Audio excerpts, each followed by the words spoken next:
the movie's filmed. That's coming up on the right. Coming up on your left, the house used for home and family. Sometimes they're filming in the backyard, sometimes they're in the house. Quiet zone ends once we get to stage 50. But right now, the quiet zone begins.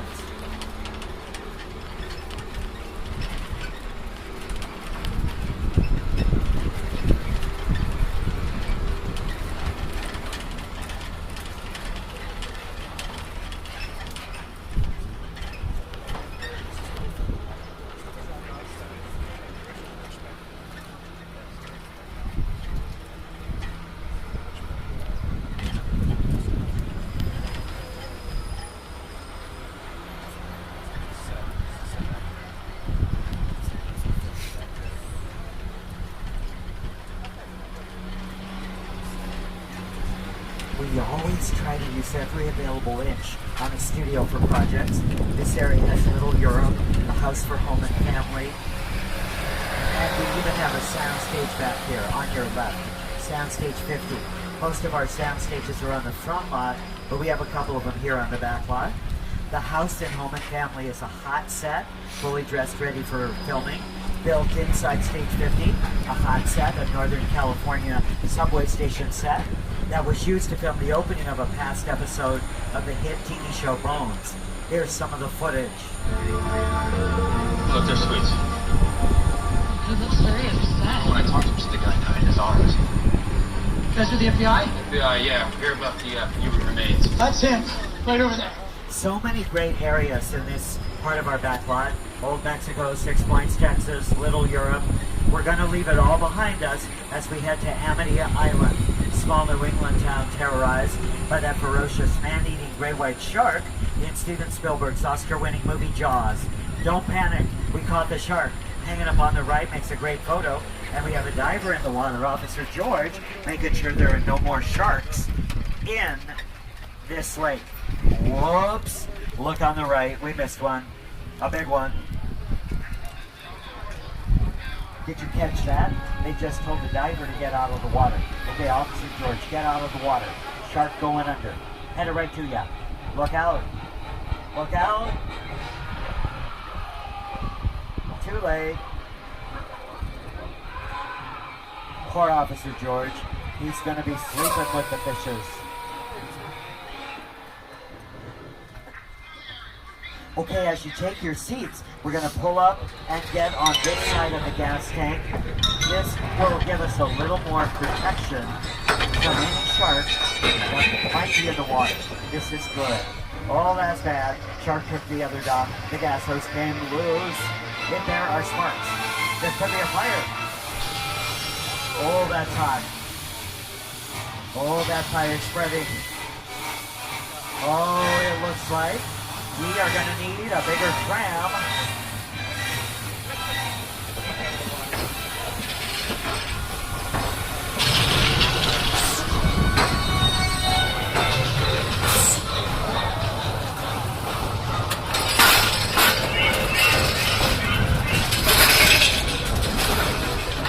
As we make the turn, look to your right, watch the shark. Okay, that is the only shark I know of that swims backwards. So our shark loves to swim backwards, but the one Steven Spielberg dealt with caused him a lot more trouble. Here's Mr. Spielberg to tell us some more. That's a much maligned shark. The shark was frustrating. It didn't really work all the time. It didn't work hardly at all. Wherever you were on the island, you could hear the radio waves. They were always saying, the shark is not working. Repeat, the shark is not working. We just waited around. We just waited and waited and waited. The shark worked well enough. For a while there, it had the biggest hit of all time. You know, the sets on your left around Jaws Lake also doubled as Cabot Cove, Maine, for Angela Lansbury's hit TV show, Murder, She Wrote.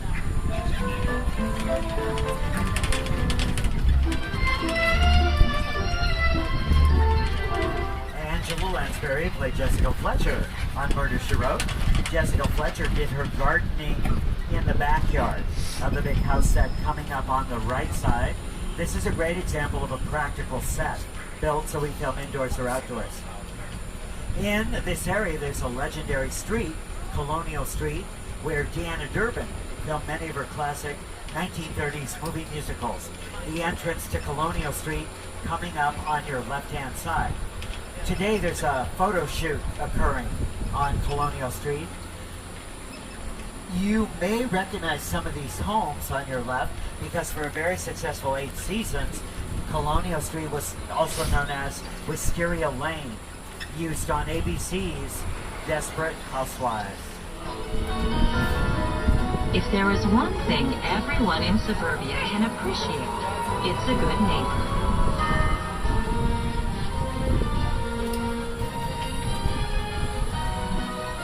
What the heck? Let's move back.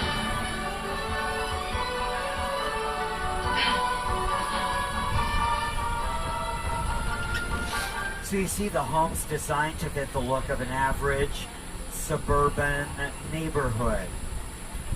But sometimes our script calls for a more fanciful type of set. No better example of us creating fanciful sets than the ones we built for our hit movie, Dr. Seuss's How the Grinch Stole Christmas. Mr. Grinch. What we want to do is show you some of the great outdoor sets used in the film. We're going to bring you up to Whoville. The houses now coming up on the right are facades. The automobiles are golf carts that were transformed into the cars that were used by the Who's.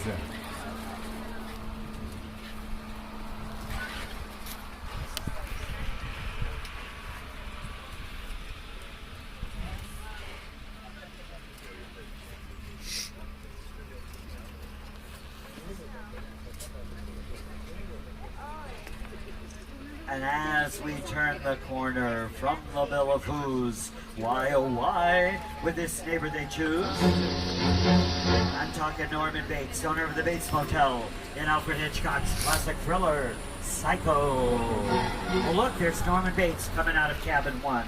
Hi Norman. We all go a little mad sometimes. Well that's good to know. You know this motel has 12 vacancies, 12 cabins, 12 vacancies. I think Norman is doing a little housekeeping in cabin 1. Probably going to bring out luggage to put in the trunk of that car. Yep, here he comes. Well, that's not luggage. Oh, this is really creepy. I have a bad feeling about this. All right, let's quietly get out of here before Norman has a chance to see us. Too late.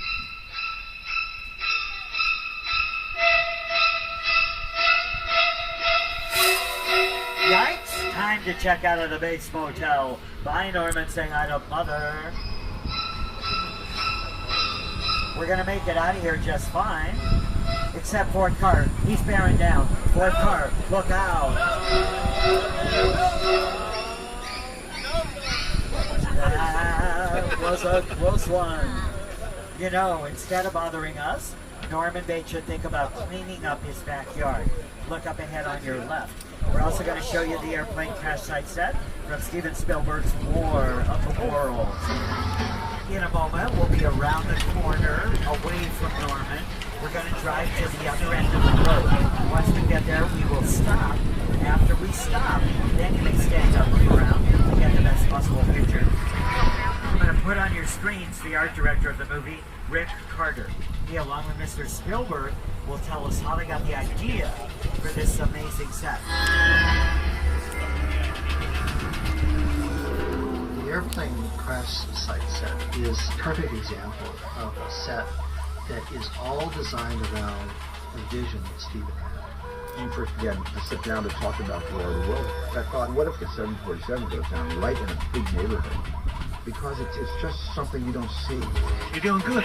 On your left, this is an actual Boeing 747 aircraft, but it was an old airplane, not going to be used anymore, so it was broken into pieces to appear as if it had crashed. Robbie, get in. We will now have you please take your seats Get in. as we continue moving on. Thank you so much for doing that.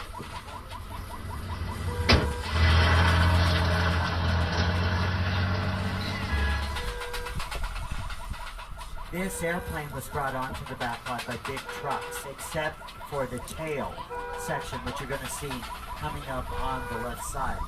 The tail section was flown in and placed into position using giant helicopters. And it made a great show for the folks that live up above us on the hill. As we leave the crash site set, we're going to make our way to the great outdoors. Over on the right, we have Falls Lake, a terrific remote location area we have for filming on the back lot. Many years ago when the studio first opened, there used to be a waterfall back here. That's how the area got its name, Falls Lake. The cabin on your right is another practical set. Today, the students from the New York Film Academy cinematography class are using it. Behind the cabin, big blue backdrop, one of the largest freestanding backdrops in all of Hollywood. Below the backdrop, we fill in with water. That's how we get the lake for Falls Lake. On your screen, some of our other past movie productions that filmed here.